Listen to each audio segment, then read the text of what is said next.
فزت برب الکعبہ.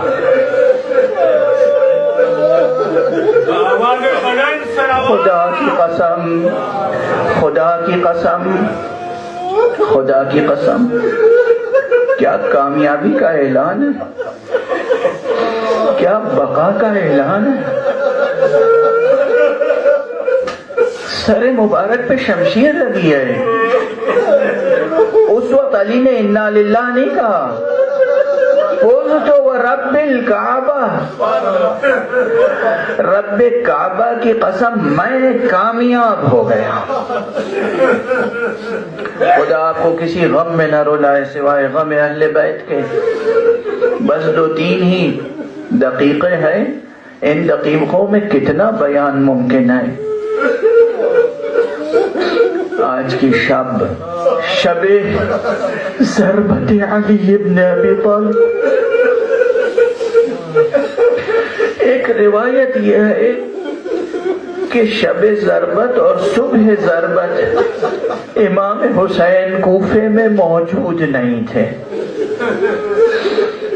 آپ انبار تشریف لے گئے تھے، کوفے سے کافی فاصلے پہ ایک شہر، اس لیے خود امیر المؤمنین نے یہ اہتمام فرمایا تھا، کہہ دیا تھا بیٹا حسن آج میں جاؤں گا، آج تم مسجد میں نہ آنا میرے ساتھ. توجہ فرما رہے میں کیا کہہ، وقت کے دامن میں گنجائش نہیں ہے کہ میں اس نقطے کی تفصیل عرض کروں. یہی سبب ہے امر امام تھا. حسن مشتبہ گھر پہ تھے، مولا کائنات گھر سے نکلے، اور کس انداز سے نکلے؟ یہ شب آپ ذکر میں بسر کریں گے، تلاوت قرآن کریں گے، یاد الہی میں بسر کریں گے. شب شبہائے قدر میں سے ایک ہے. علی نے یہ شب کیسے بسر کی تھی؟ ذکر الہی کے ساتھ ساتھ بار بار صحن خانہ میں آتے تھے، آسمان کی طرف نگاہ کرتے تھے اور کہتے تھے خدا کی قسم یہی وہ شب ہے جس کا مجھ سے میرے حبیب نے وعدہ کیا. خدا کی قسم یہی وہ شب ہے جس کا وعدہ مجھ سے میرے حبیب رسول خدا نے کیا تھا. کبھی شاید اسی منبر پر، اسی امام بارگاہ میں عرض کر چکا ہوں، علی کی نگاہ کو تو پہچانے، کسی شخص کو دیکھ کر پہچان لینا آسان ہے، لیکن رات کو پہچان لینا کہ ہاں یہی وہ رات ہے جس کا وعدہ کیا گیا تھا. علی کو کون سی نگاہ میسر تھی؟ بس آپ کی آواز گریہ بلند ہے، دامن وقت میں بالکل گنجائش نہیں آئے، لیکن میری سمجھ میں نہیں آ رہا ہے میں کون سا منظر ذکر کروں، کس منظر کا ذکر کروں، کس منظر کو چھوڑ دوں. آج کی شب جناب امیر المومنین اپنی بیٹی ام کلثوم کے مہمان تھے. آپ کے سنے ہوئے واقعات ہیں.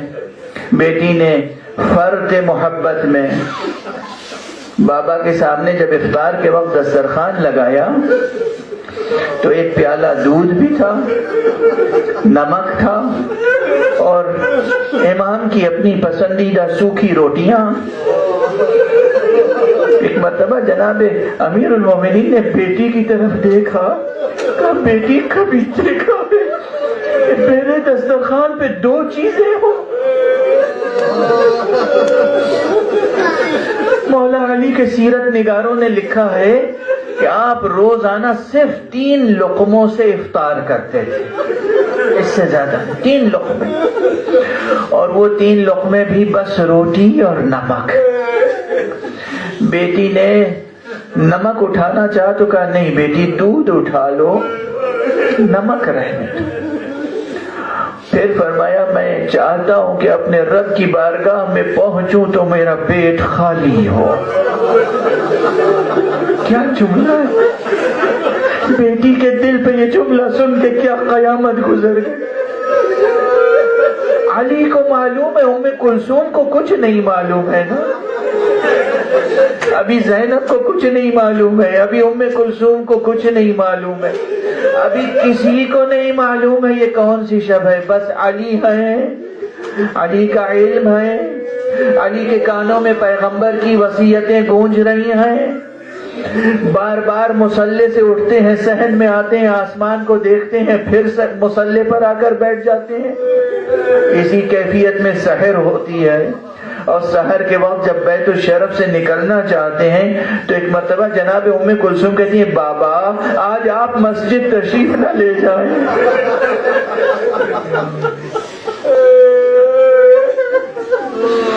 مولا کائنات فرماتے نہیں بیٹی، نہیں بیٹی، جو مقدر ہے وہ ہو کر رہے گا۔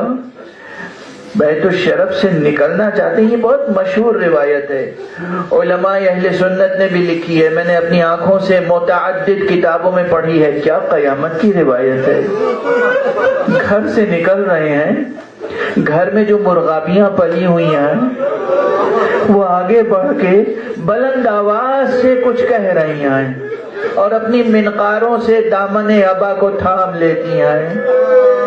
جناب ام کلثوم جدا کر رہی ہیں، وہ پھر دامن کو تھام لیتی ہیں، یہ جدا کر رہی ہیں، وہ پھر دامن کو تھام لیتی ہیں۔ امیر المومنین نے ایک مرتبہ کہا بیٹی یہ مجھ پر نوحہ کر رہی ہے۔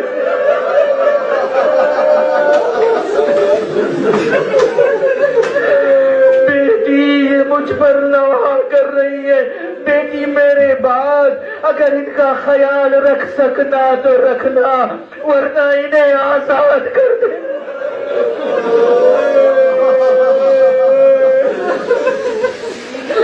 بس آخری جملہ کہہ لینے دیجیے، مجھے اندازہ ہے وقت گزر گیا، وقت گزر گیا، مگر ایک جملہ، چونکہ اس لمحے آقا حسین تشریف فرما بھی نہیں تھے، اس لیے میں یہ جملہ اس سے پہلے بھی کہتا رہا ہوں، پھر عرض کر رہا ہوں، میں سب سے زیادہ جناب امام حسن مجتبی کا تصور کرتا ہوں، اور آقا حسین سے کہتا ہوں آقا حسین آپ نے کربلا میں زیر خنجر اپنا گلا رکھ دیا، آپ کا سر قلم ہو گیا، مگر آقا میری سمجھ میں نہیں آتا کس کے امتحان کو بڑا امتحان سمجھوں، خود اپنا گلا کٹا دینا شاید آسان ہو، مگر علی جیسے باپ کو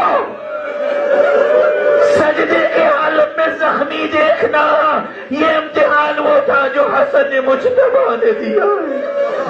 ہمارا سلام ہو یا امیر المومنین آپ پر سلام، یا امام حسن مجتبی آپ پر سلام، یا رسول خدا آپ پر سلام۔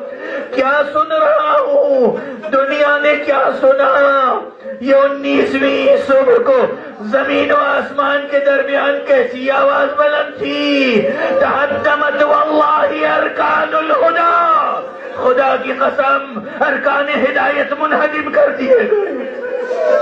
یہ کسی اور کی آواز نہیں تھی، یہ جناب جبرائیل کی آواز تھی، جس آواز کو سنتے ہی اب زینب بلک بلک کے رونے لگی۔ ام کلثوم کی زبان پر بھی